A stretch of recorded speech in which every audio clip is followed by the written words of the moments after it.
Magandang araw sa inyo mga ka-Top Tech. Meron nga pala tayong Wi-Fi extender, another Wi-Fi extender, N300.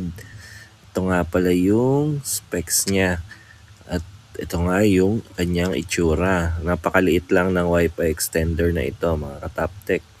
Andiyan, makikita nyo na rin yung reset at yung LAN port ng ating Wi-Fi extender. Siyempre, once na na-plug na natin, ay ko-connect tayo sa kanyang Wi-Fi. No internet pa yan at need natin puntahan yung kanyang default na tplinkrepeater.net. Once na na-access nyo na yung tplinkrepeater.net, ay dito niya kayo i-direct. Magsiset kayo ng new password at i-confirm nyo lang yung nilagay nyo na new password.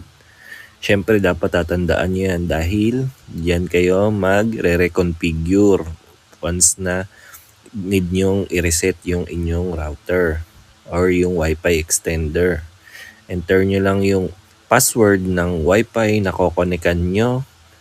Dapat kung ano yung Wi-Fi na kokonekan nyo, yun din yung password na ilalagin nyo.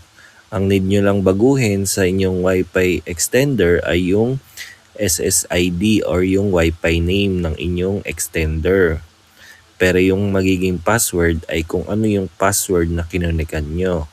Once na naset nyo na, double check nyo lang if magkakaroon na ba or meron ng internet ang inyong Wi-Fi extender. Check lang natin yung nilagay natin na Wi-Fi name. Siyempre, inad natin yung Wi-Fi name na room 69. At yung nilagay nating password, ilalagin lang natin. Once na connected na tayo sa Wi-Fi, i-check naman natin yung internet speed ng ating router or yung Wi-Fi extender. Check lang natin mga ka-Top Tech.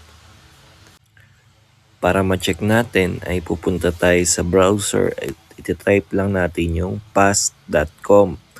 Ito yung makikita natin kung gaano nga ba kabilis. Hindi siya ganun kabilis dahil sobrang layo ng ating Wi-Fi extender. Ayun lang mga ka-Top Tech.